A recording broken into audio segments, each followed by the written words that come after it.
Sejam bem-vindos para mais um vídeo aqui no canal O Saquarema. Eu me chamo Thiago Araújo e hoje estaremos começando uma série que eu não sei o quão esporádica ela vai ser, mas eu quero levá-la a cabo, só que demanda pesquisa. A gente vai tentar mapear a origem do cosmopolitismo no Brasil, a origem do liberalismo no nosso país. E é interessante que quando a gente faz esse desenho e vai voltando ao século XIX, a gente começa a encontrar algumas figurinhas carimbadas que habitam entre nós ainda nessa fauna que é a política brasileira. Muitos grupos econômicos, muitos nomes se cruzam, instituições vão parindo umas às outras até a gente chegar nas condicionantes atuais. Então é um trabalho bastante complicado, é difícil recorrer a esse tipo de fonte, principalmente porque a gente esbarra em organizações não muito públicas. Então eu gostaria de dizer que esse primeiro vídeo aqui, basicamente a gente vai desenhar a origem, como se formou a Burschenschaft, os principais nomes em torno da Burschenschaft. Vai tocar um pouco nas questões envolvendo também a influência da maçonaria no período da independência e no primeiro reinado como um todo, e a sua recomposição no período regencial. Então eu já vou avisando aqui que vocês assistam esse vídeo com calma, que a gente vai fazer alguns... não vai ser um vídeo linear. Ocasionalmente a gente vai precisar mudar o nosso foco para figuras específicas e sempre indo e voltando na linha do tempo. Então, para começarmos aqui, eu gostaria de pedir para vocês, primeiramente, se não for inscrito, para se inscrever no canal. Tem muita gente que não é inscrita, mas acompanha os vídeos. Peço aí que vocês deixem um gostei e um comentário para alavancar o algoritmo aqui do canal, porque a gente vai falar de coisas não muito bem quistas pelo algoritmo, tá bom?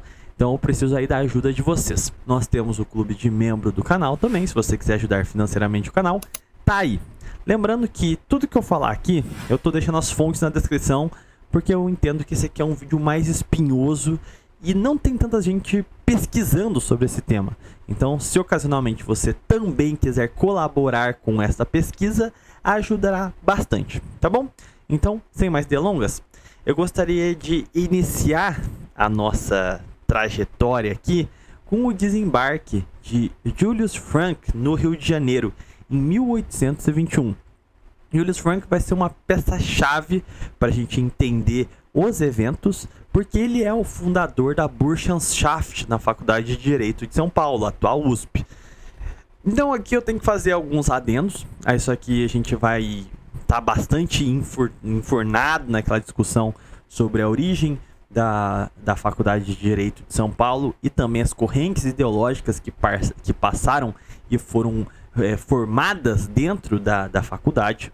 Então, se você quiser ver os outros vídeos que a gente tem a esse respeito, que é aquele meu vídeo de resposta ao Rafux, tem o próprio vídeo do Rafux falando sobre a história da USP, e também sobre o Julius Frank tem um episódio que eu vou deixar aí no card para vocês verem, que tinha um teor mais satírico, assim, mais de humor, mas a gente passou muitas questões importantes a respeito da história e da vida de Julius Frank, que é um episódio lá no Nova Vertente Produções, no quadro que era o Historinhas do Minecraft. Tinha esse nome justamente porque a gente pegava temas controversos e utilizava, né, dentro do jogo para poder falar essas questões espinhosas, estando respaldado. Então, apesar do teor satírico do vídeo, a gente passa muita informação importante lá. Foi a primeira vez que eu mexi com esse vespeiro da Burschenschaft e da vida de Julius Frank. Então não dá para saber exatamente por que Julius Frank veio para cá e nem necessariamente quem era Julius Frank. É fato que ele era um universitário, ele ainda estava vivendo aquele negócio que era a Alemanha na época, né? A unificação só viria 50 anos à frente, então tava aquele misto de influências, porque com as invasões napoleônicas na Batalha de Waterloo, toda a mocidade universitária alemã já estava imbuída de um espírito liberal e nacionalista de unificação para um Estado nacional.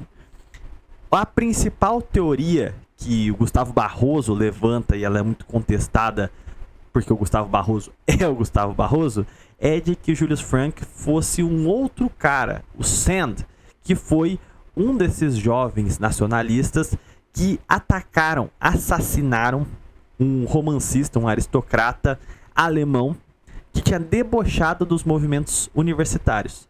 E ele fugiu para o Brasil justamente para fugir da justiça, né, de ser penalizado, ser julgado pelo seu crime. Outras fontes nunca entram em detalhes, mas dizem que ele esteve envolvido num incidente com estudantes que culminou na morte de um estudante. É muito impreciso e todas as fontes apontam que o Julius Frank nunca deu um relato preciso sobre isso.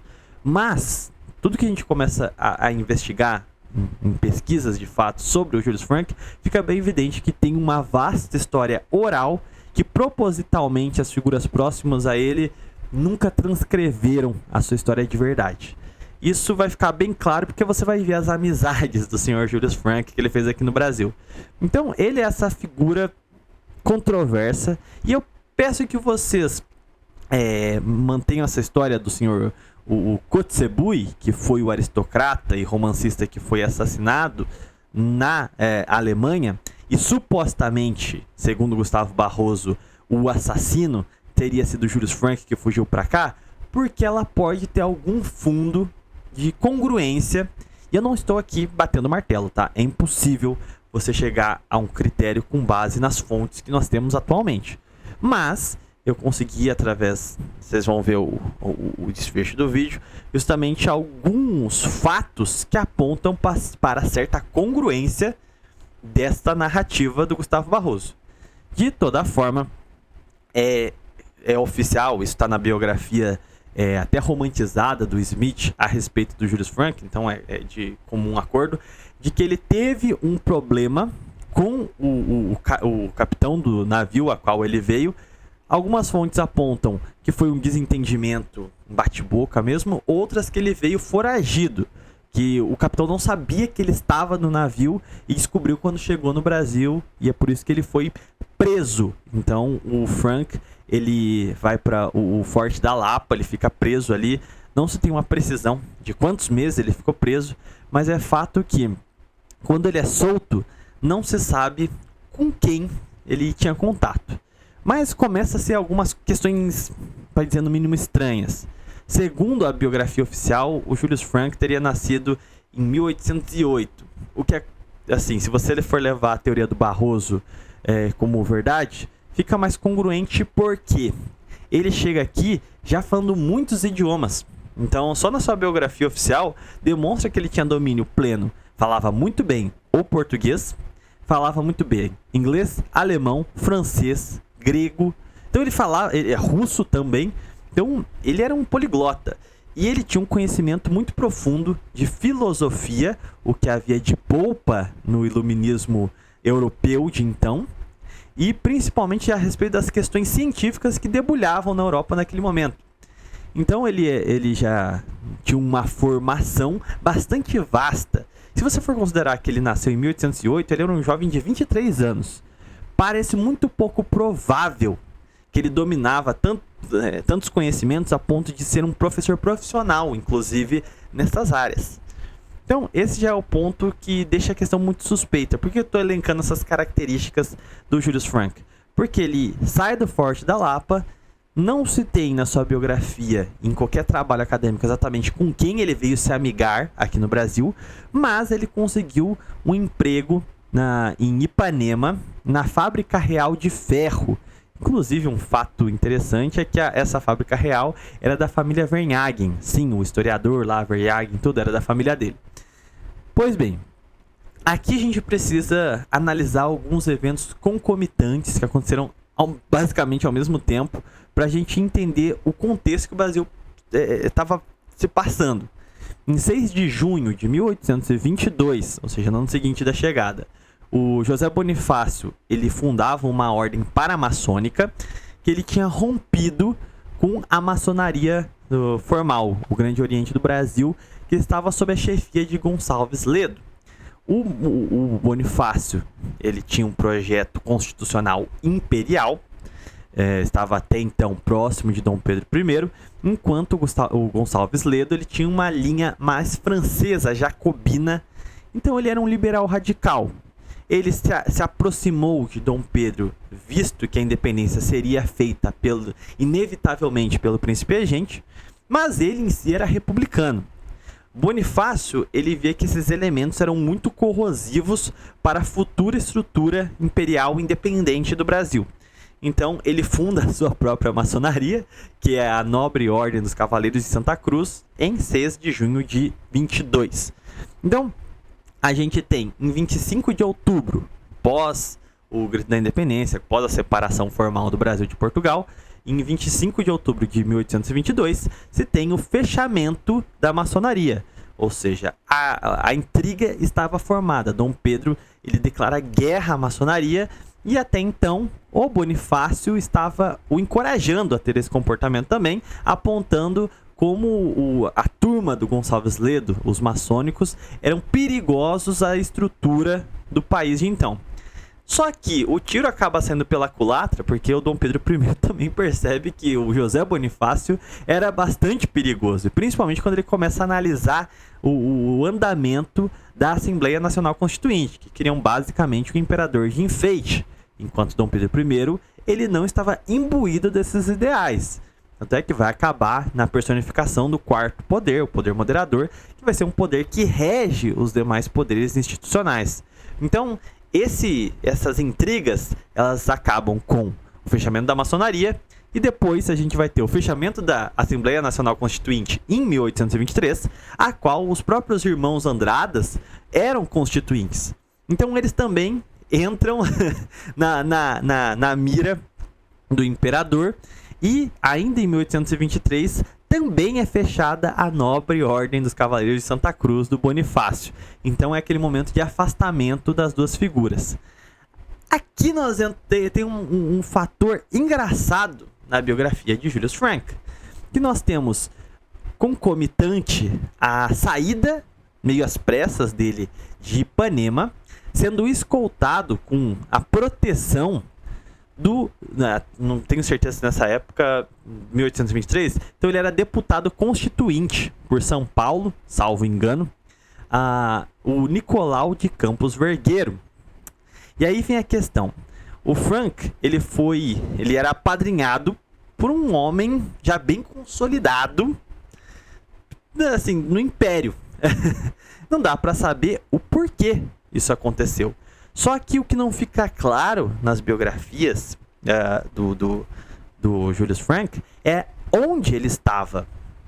Existem duas teorias, que ele estava, em primeiro ponto, em Minas, e faria sentido, já que o Vergueiro ele era mineiro, tinha vastas terras por lá, futuramente seria senador por Minas.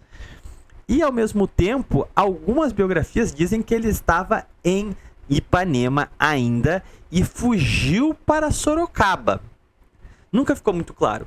O fato que é interessante, a qual Gustavo Barroso traz, é que em 1823 a fragata Enterprise veio ao Rio de Janeiro e nela estava Otto von Kotzebue, que era o irmão daquele aristocrata que fora assassinado na Alemanha pelo Sand, que poderia vir a ser, segundo a teoria do Gustavo Barroso, seria a real identidade do Julius Frank, o que explicaria o porquê que ele saiu correndo de Ipanema, largou o emprego, largou tudo para trás. O que não fica explicado é qual que é a conexão de Frank com o então deputado constituinte Nicolau de Campos Vergueiro. Eu pesquisei muito seriamente isso e eu não encontrei qualquer ponto que explicasse essa relação dos dois. De toda forma, Vergueiro, nesse período, ele era membro do governo provisório de São Paulo, isso desde 1821, ele estava ajudando na administração da província. Em 1823, ele era deputado da Assembleia Constituinte e ele era donatário de várias terras em Minas. Então dá a entender que, talvez a essa altura, ele tenha se encontrado com o Frank em Minas Gerais. O problema é um tanto quanto complicado porque em nenhuma biografia, principalmente entre os maçons, os historiadores maçons, dizem que ele foi para Minas Gerais. Mas, de toda forma, Vergueiro, então deputado constituinte, ele viria a ser eleito deputado formalmente por São Paulo em 1824 e ficaria nesse cargo até 1826, que é quando ele se torna senador. Naquela época o Senado era vitalício, então ele se torna senador vitalício por Minas Gerais, que era de fato a sua terra.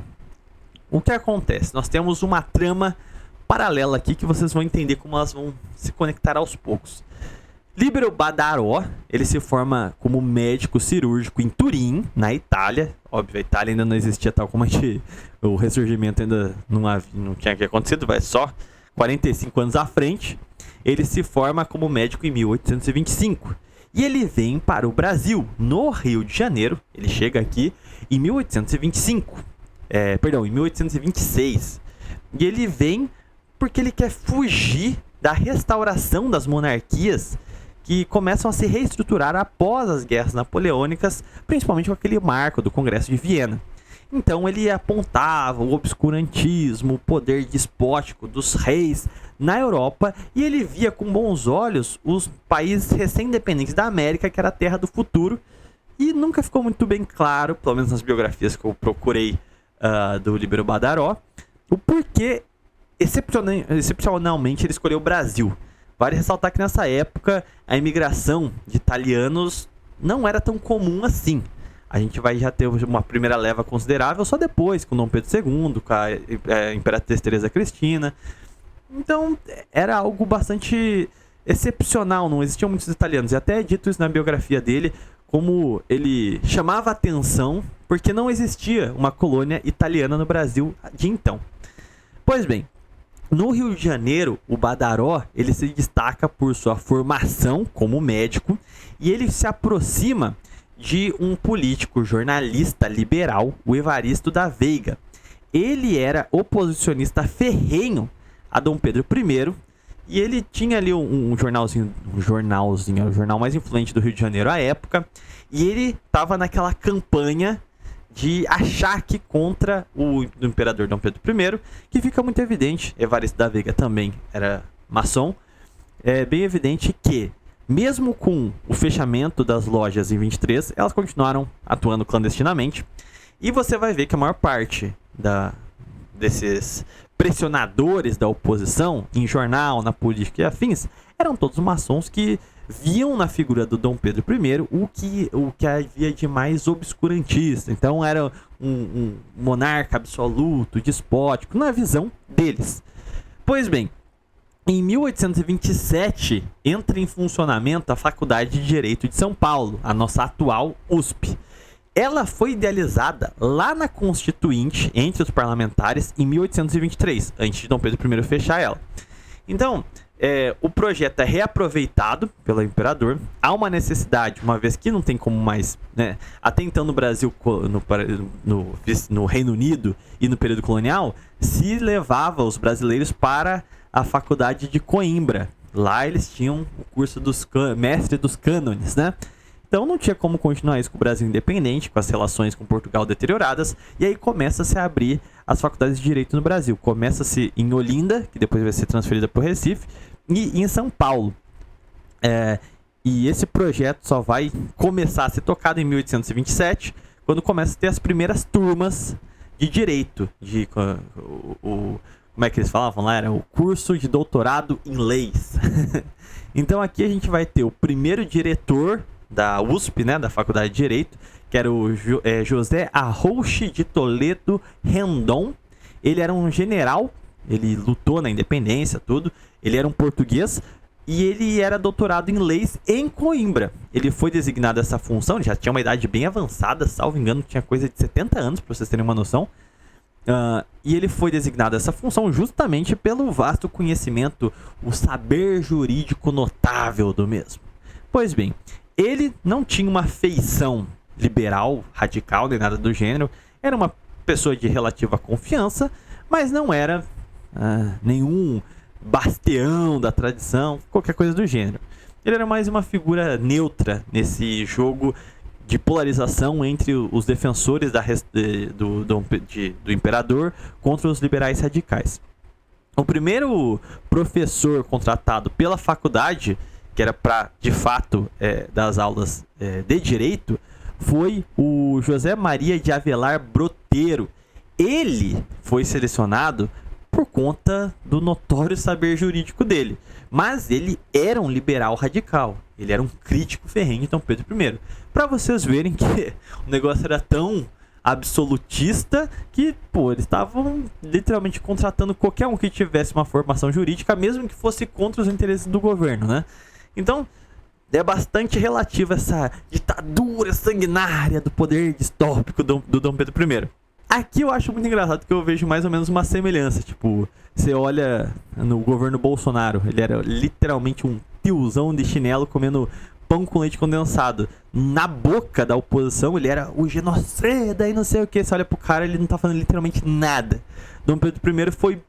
Ele fez coisas mais brabas, ele sabia se impor, mas estava longe de ser o tirano desenhado pela oposição.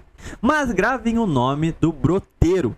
Ele vai ser um professor perene na USP ali nos seus primeiros anos de vida. Pois bem, no Rio de Janeiro, o Badaró, retornem ao Badaró, que era médico, ele é apresentado ao Dr. Costa Carvalho. Costa Carvalho era formado em Direito também em Coimbra. Ele vai ser o futuro Marquês de Monte Alegre, um dos mais célebres liberais, obviamente do Partido Liberal. Ele, nessa época, era deputado pela Bahia e ele indica Badaró como professor de geometria no curso jurídico da USP, da Faculdade de Direito. Então, ele consegue uma boquinha ali, ele vai lecionar essas aulas, ele vai ser contratado em março de 1828. Vamos só decorando os nomes: Costa Carvalho, Badaró, Brotelho, Nicolau Vergueiro. Gravem os nomes. Pois bem, Badaró, ele era um maçom, ele já era maçom, ele, na Itália mesmo, ele era um Carbonieri ou um Carbonara, como você preferir. E ele agitava a juventude universitária contra o despotismo de Dom Pedro I. Ou seja, ele aceitou o cargo e ficava literalmente nas suas aulas de geometria falando sobre política e convencendo os jovens ali a se revoltar contra o governo, aprender o que há de mais em polpa do iluminismo, contra a tirania das monarquias e pararia e para lá. Então, assim, em guerra com a maçonaria, o ponto central, Dom Pedro I estava guerreando contra a maçonaria. O Badaró era um maçom e ele trouxe diversas referências da Europa aqui para o Brasil. Isso fica bem claro. Só que, teoricamente, ela tinha sido fechada lá com o decreto de 1823, né?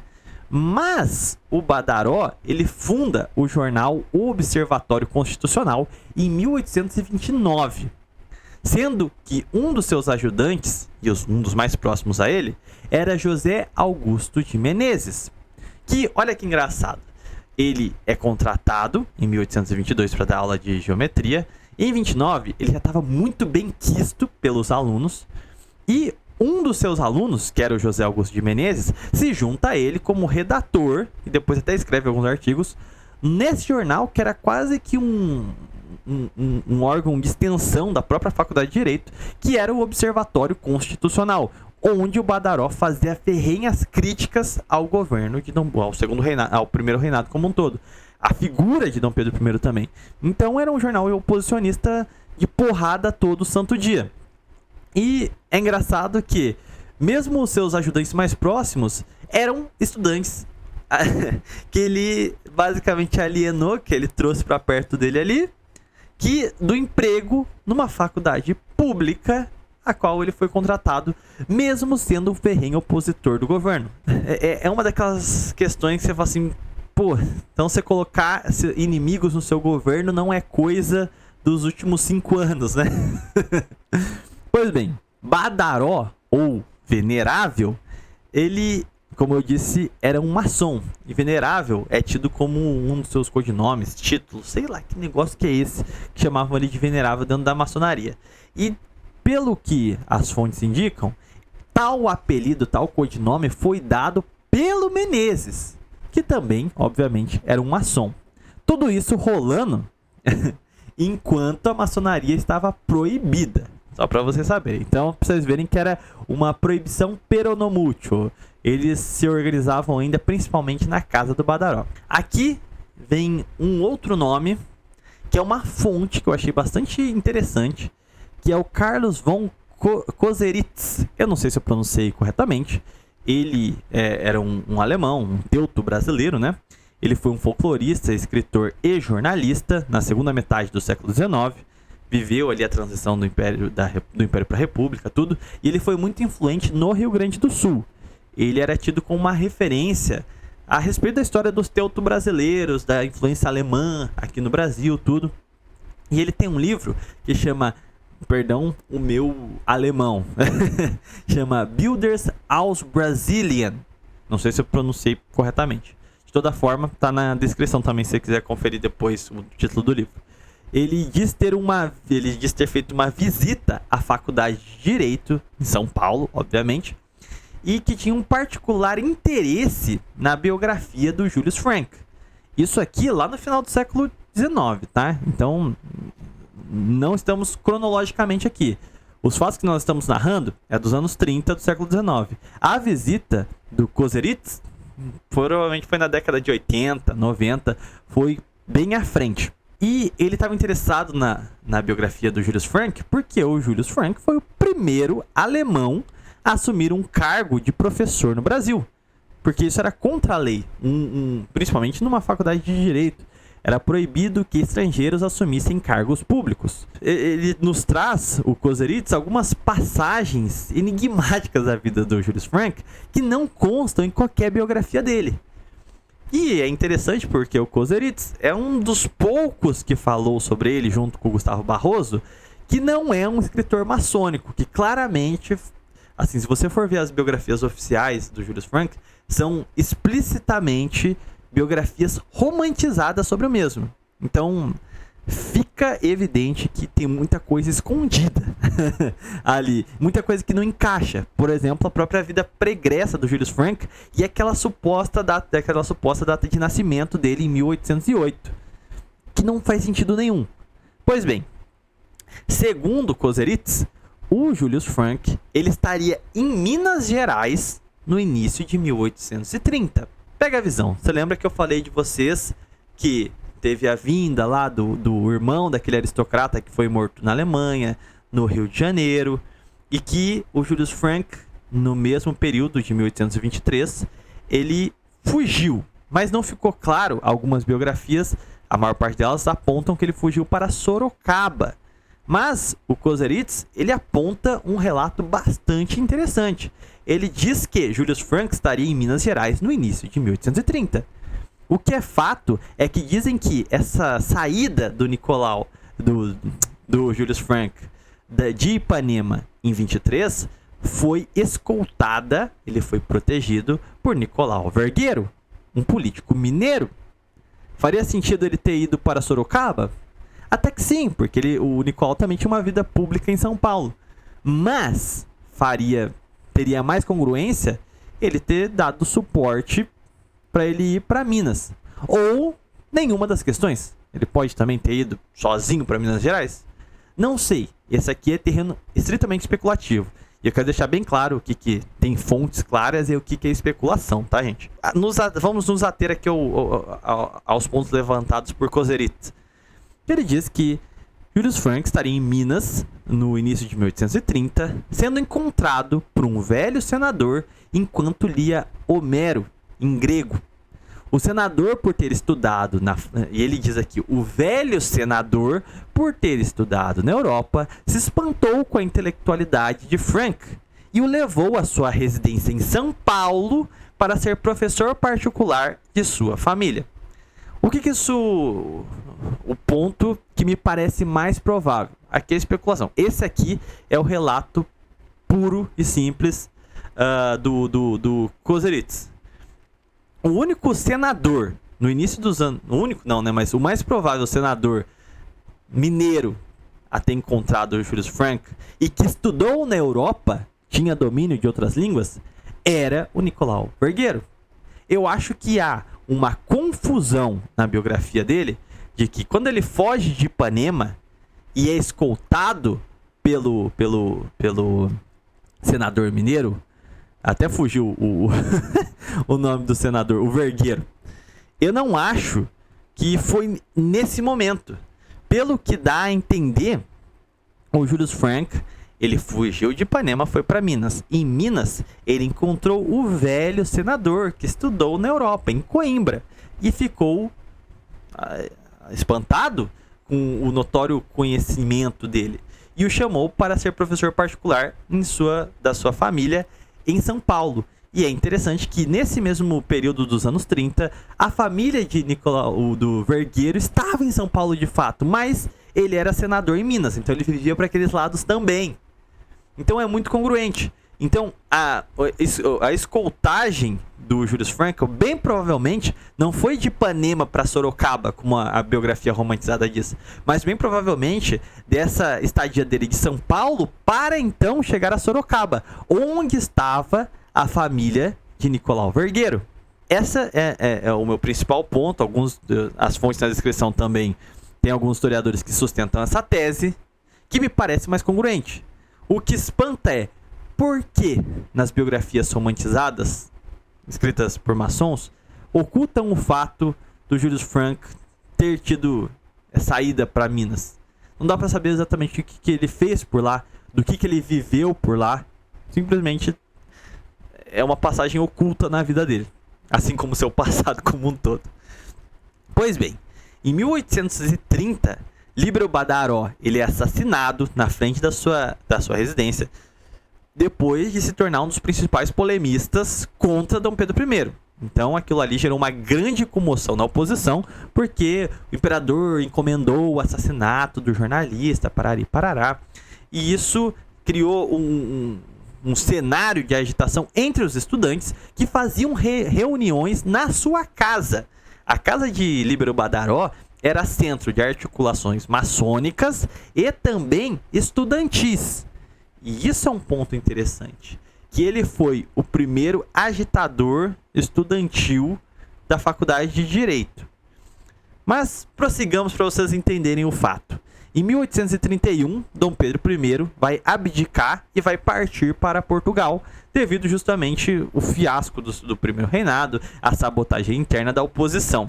O que nós temos nesse mesmo ano? 1831 é bem recheado de acontecimentos. Após a queda do imperador, é composta uma regência trina provisória, ou seja, não seria definitiva, como o próprio nome dá a entender. Esses 3 regentes que fariam o papel do imperador eram Francisco de Lima e Silva, o pai do Duque de Caxias, que não vai ser o foco da nossa análise de hoje, mas tem muita coisa para falar sobre ele, que ele também não era nada chegado no imperador Dom Pedro I, diga-se de passagem. Mas chama atenção os outros 2 nomes da regência trina provisória, que é Nicolau de Campos Vergueiro e o segundo nome, José Joaquim Carneiro de Campos. Lembram que a gente falou sobre o Carneiro de Campos há pouco tempo atrás? Então, ele também vai ser peça fundamental nesse xadrez aqui. A gente vai ter uma substituição com a regência permanente, né? Que vão ser substituídos o Carneiro de Campos e o Vergueiro. Vai ficar só o Francisco de Lima e Silva e vai entrar no lugar dos 2 o José Braulio Muniz e José da Costa Carvalho. A gente vai ver, graças a essa queda do imperador e a ascensão dos liberais radicais, um novo governador de São Paulo. Então vai ser elevado a governador presidente da província de São Paulo, um liberal radical de Sorocaba, Rafael Tobias Aguiar. E esse nome vocês deem muita atenção, porque ele vai ser bastante importante na trajetória do Julius Frank. Ainda em 1831 é reaberto o Grande Oriente do Brasil. A maçonaria está legalizada novamente. Quem consegue à frente do Grande Oriente, a instituição formal que unia a maçonaria antes da independência, vai ser o Bonifácio. E o Bonifácio vai ter uma posição restauracionista, vai querer trazer o imperador de volta, vai querer restabelecer o primeiro reinado. Ele vai ter, inclusive, uma política de tentar não tornar a maçonaria o mesmo antro de agitações políticas que elas foram nas décadas anteriores. E por essa razão, ele vai ser passado para trás na prática, porque os maçons que não queriam se subordinar a Bonifácio fundaram o Grande Oriente do Passeio. E o Grande Oriente do Passeio, ele vai ter uma influência francesa, jacobina, de um liberalismo radical, e carbonara. Aqui você tem a clara influência também do Badaró na história, né? Que a essa altura já estava queimando no inferno. Enfim, e é interessante que o Grande Oriente do Passeio, ele vai ser encabeçado pelo Nicolau Vergueiro. E ele vai ser o sucessor formal do Gonçalves Ledo.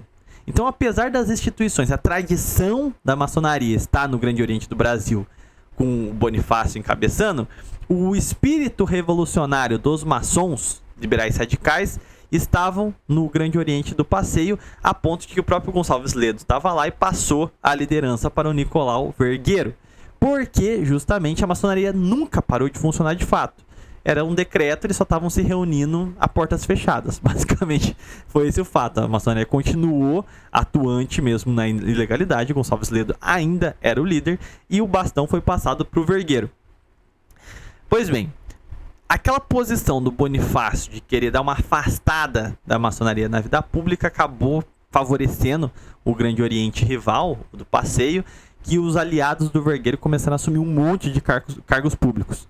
Isso aqui vai ser basicamente o loteamento do período regencial, que vai criar um esgarçamento dos liberais radicais no governo, que vai causar justamente as tensões para as revoltas provincianas, porque eles começam a só indicar seus colegas para ir dominando os municípios, as províncias, e isso vai, como é que eu posso dizer, jogando o país num barril de pólvora, porque eles vão se acastelando no poder e não dão meios para a oposição se proteger e também disputar o poder. Então, quando você não consegue ir pelas vias institucionais, o que você faz? Você pega nas armas. E esse é o grande pivô das revoltas provincianas do período regencial, que é o acastelamento dos liberais no poder, tanto na regência quanto nas províncias. Eles vão sendo apadrinhados.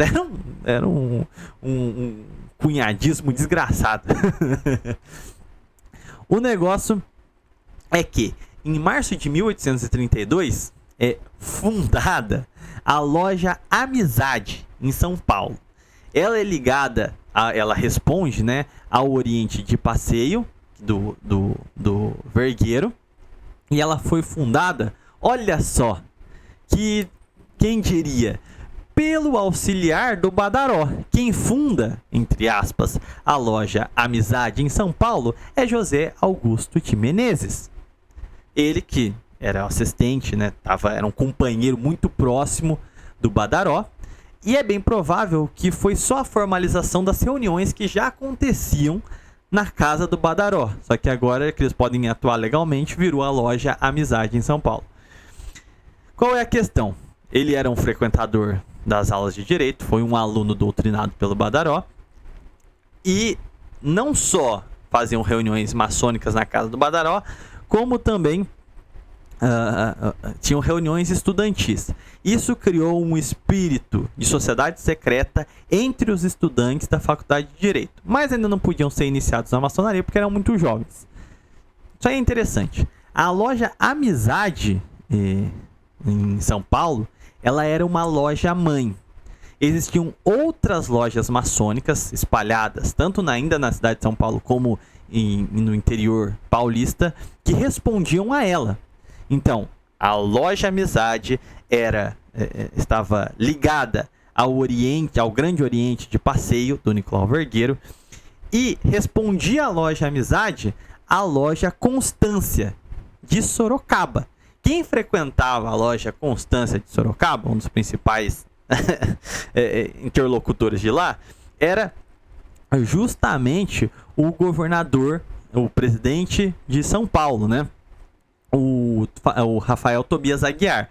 E é bem provável que é justamente pelos laços da maçonaria que o Rafael Tobias de Aguiar, ele em algum ponto deve ter se esbarrado com o Vergueiro, que também tinha, a família dele era de Sorocaba, E na maçonaria, aparentemente também ele se aproximou de um padre, o padre Antônio Feijó. Mas a gente chega lá.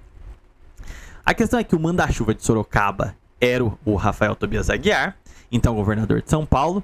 E o mais interessante é que ele era um liberal radical. Foi um dos grandes oposicionistas a Dom Pedro I. E tá aí o prêmio dele, né? Dom Pedro I cai e a regência trina liberal dá a ele o governo de São Paulo. E em Sorocaba, ele tem um caso com a Domitila de Castro. Na verdade, a Domitila aparentemente vivia em São Paulo nesse período. Mas o interessante é que eles têm um caso romântico ali. Eles vão ter filhos. O Tobias de Aguiar vai ter 6 filhos com a Domitila. O cara literalmente, sei lá se era um troféu pra ele.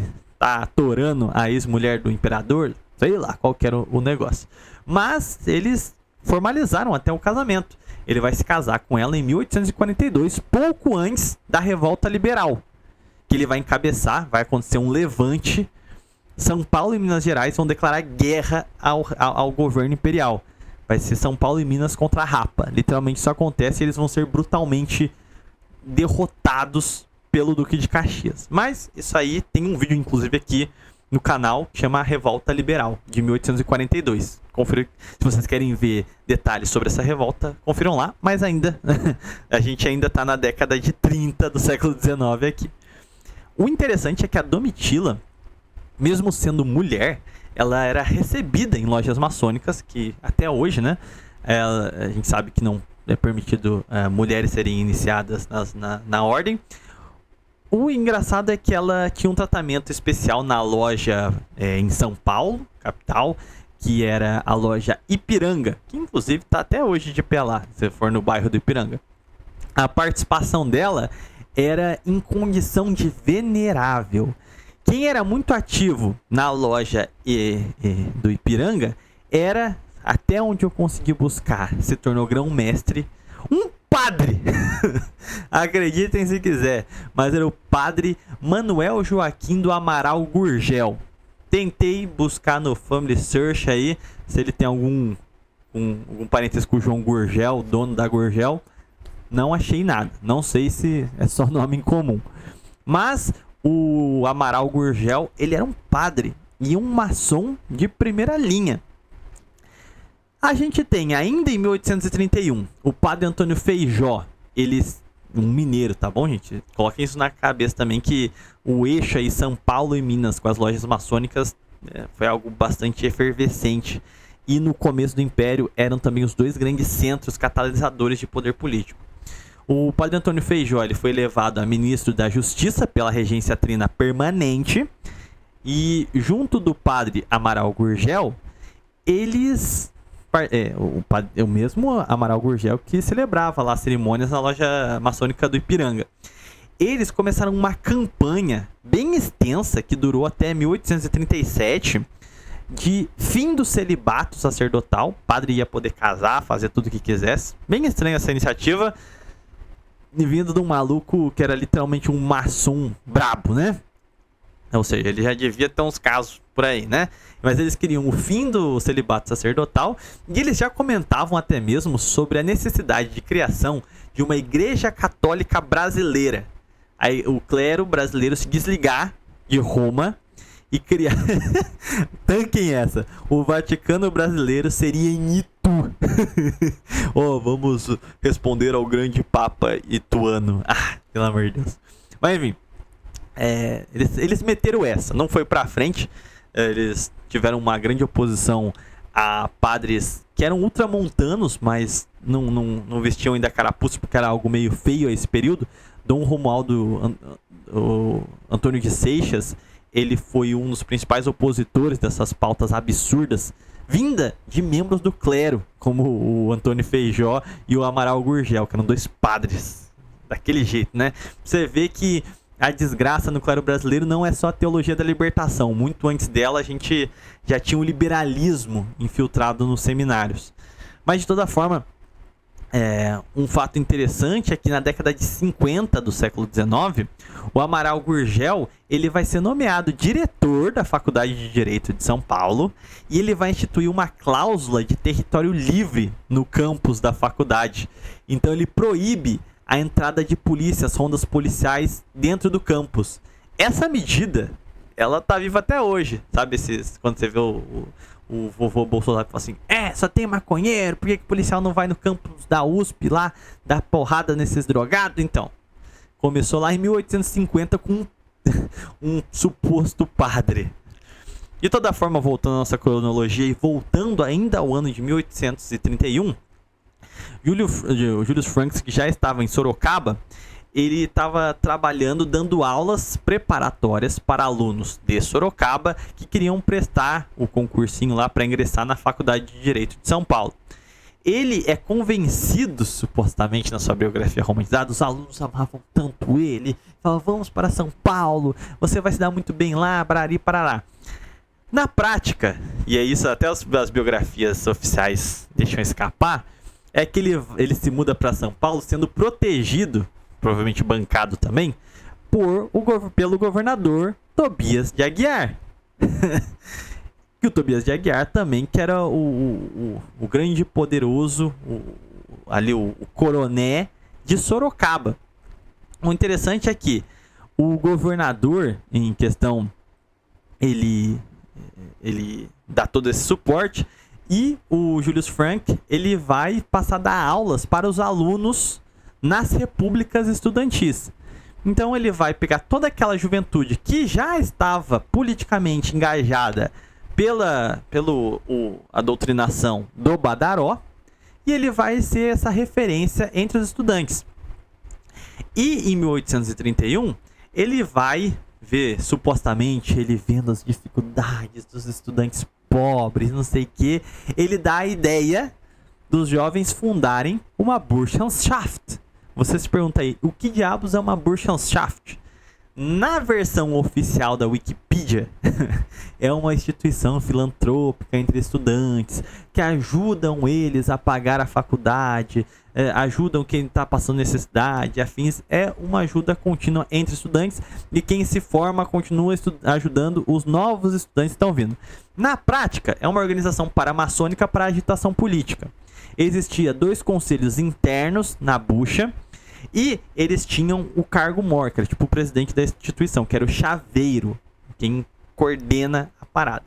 Em teoria, os chaveiros têm que ser estudantes, mas com a fundação em 1831 da bucha, a gente tem um fato intrigante. Para começar, que como o Julius Frank ele dava aula nessas repúblicas estudantis, ele ainda não era professor da USP.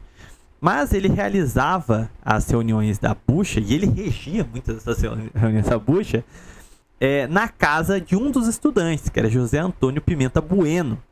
Ele vai ser um futuro diplomata e também você pode vir a conhecê-lo como Marquês de São Vicente. Ele tem todo aquele projeto lá de abolição a longo prazo, que o Dom Pedro II adorava e tudo lá. Nesse momento são estabelecidos os códigos, os símbolos, os conselhos. E aí vem a questão, o primeiro bucheiro, o chaveiro, né, da bucha, o presidente da instituição, foi Diogo Antônio Feijó, então ministro da Justiça. Não era um estudante. E em nenhum momento na biografia dele fica explícito em como eles entraram em contato. E é aí que eu volto à questão. O reduto político-eleitoral do Diogo Antônio Feijó era em Minas Gerais. O Julius Frank, ele foge de Ipanema em 1823 e, como a gente viu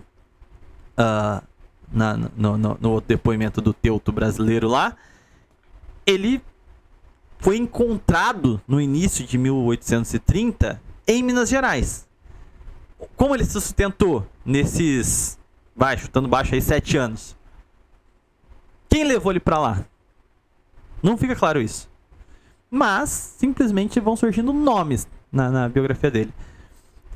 Supostamente, do nada, no começo, um senador mineiro velhinho que estudou na Europa o encontrou lendo Homero em grego e ficou embasbacado com as suas capacidades. Da mesma forma misteriosa que ele simplesmente saiu da Alemanha e caiu no Brasil de paraquedas. Tem muita coisa faltando nessa história dele aí. Esse é o problema. Um dos pontos que pode ser aí cogitado é talvez a influência do Feijó no seu momento de mais necessidade ali em 1823. Inclusive faria sentido Feijó, que tem contato com o senador o Vergueiro, talvez ter passado, falando, o rapaz tem talento aí, ó, fulano veio da Alemanha, e o Vergueiro levou ele para Sorocaba. Faria sentido, até porque as conexões estabelecidas entre os políticos do Império existiam, principalmente ambos compartilhando, né, o âmbito liberal da força. Foi esse o caso? Não sei. Aí a gente tem que ficar tentando construir porque não tem fonte sobre isso. Mas é fato que o senador Vergueiro tirou ele de Minas e levou para Sorocaba. E em São Paulo, ele saiu de Sorocaba e foi para São Paulo capital sob a proteção do Tobias Aguiar, que também era de Sorocaba. Então provavelmente o Vergueiro pode ter falado do Julius Franks para o Tobias Aguiar. E por consequência, Diogo Feijó já conhecia o Julius Frank.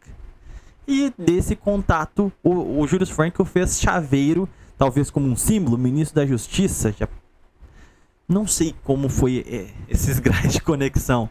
Só que é muita gente, muito importante para um simples foragido que caiu de paraquedas com uma mão na frente e outra atrás, de apenas 23 anos, ter chegado no Brasil com esse monte de contato.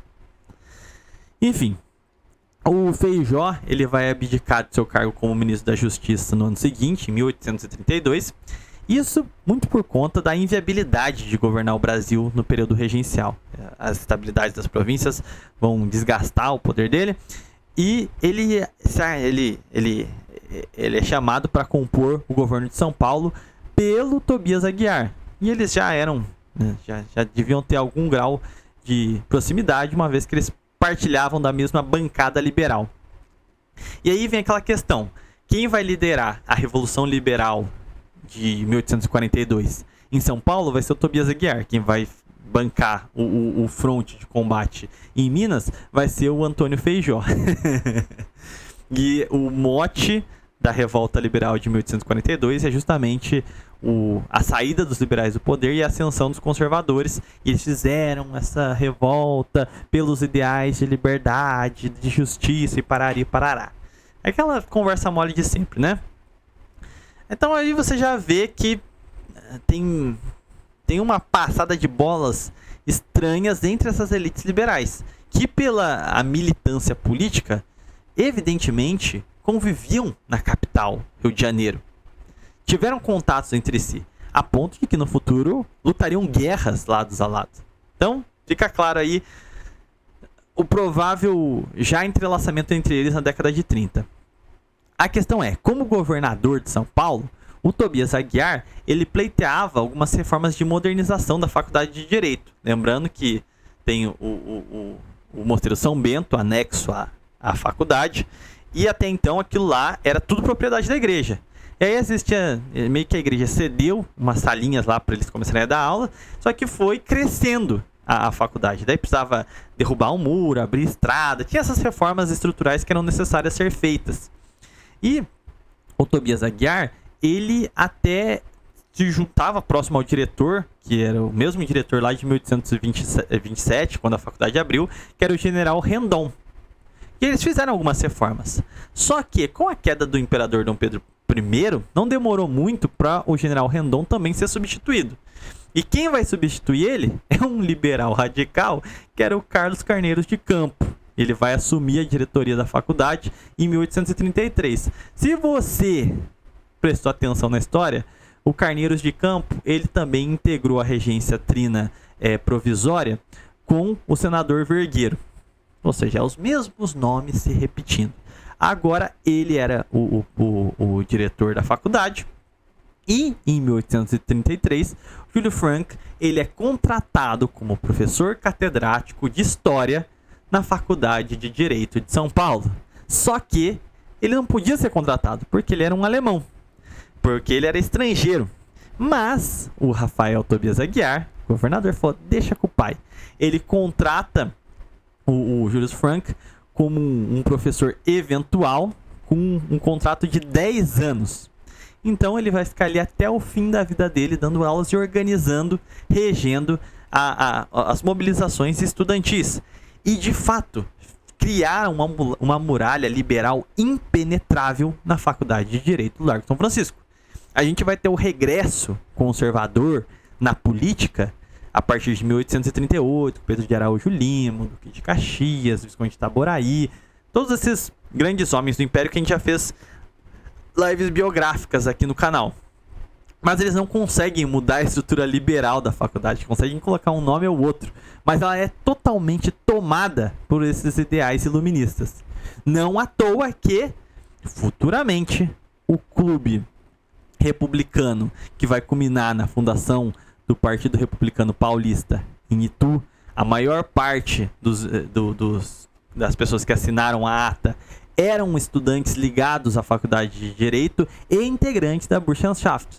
Não à toa que, entre os envolvidos no golpe republicano, também está lá uma corja gigantesca de maçons e integrantes da Burschenschaft.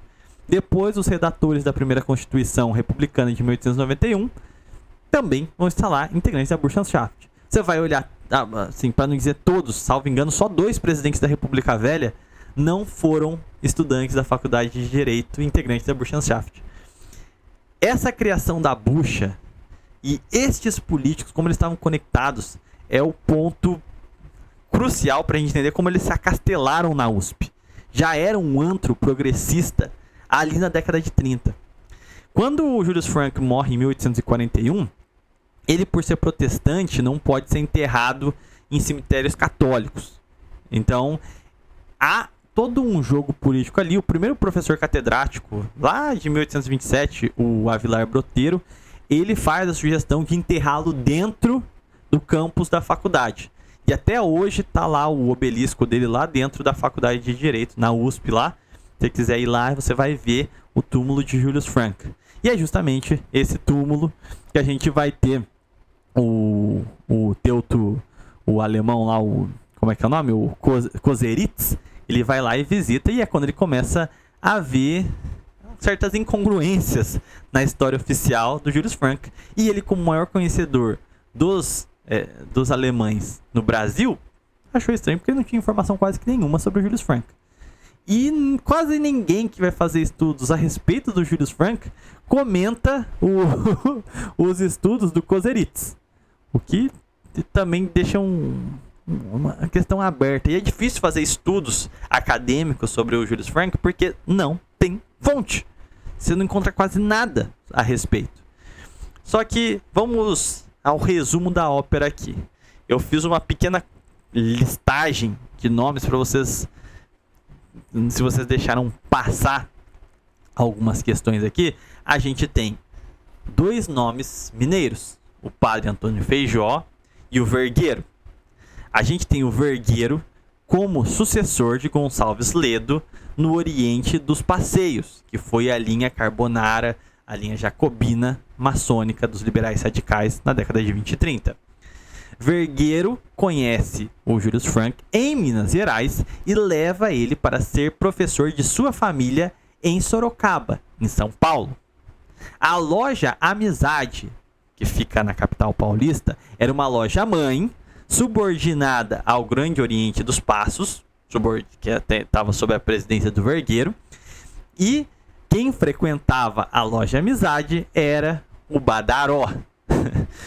Na loja Ipiranga, Domitila e Amaral Gurgel, o padre Amaral Gurgel, frequentavam a loja Ipiranga em São Paulo, e também se tinha a loja Constância em Sorocaba, frequentada por Tobias Aguiar. Elas respondiam, tanto a loja Ipiranga quanto a loja Constância, respondiam à loja mãe Amizade, na capital paulista. O interessante é que Domitila, na loja Ipiranga, tinha um caso amoroso com Tobias Aguiar na loja Constância de Sorocaba. Frank vem a São Paulo, sai de Sorocaba e vem a São Paulo, protegido por Tobias Aguiar, que havia abrigado Feijó mineiro, no seu governo provincial depois que ele renunciou à pasta de ministro da Fazenda.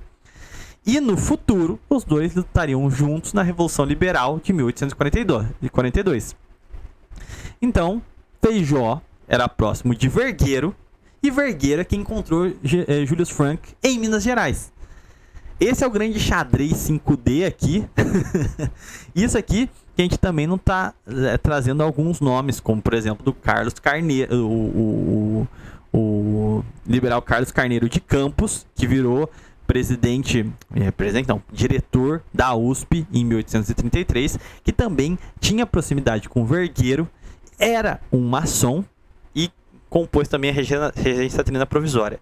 É uma coisa de repete daqui, repete de lá, que fulano estudou junto e fulano fez isso. É bastante complicada essas interconexões, principalmente quando você vai tentar buscar o fio da meada, que é o Julius Frank nessa história.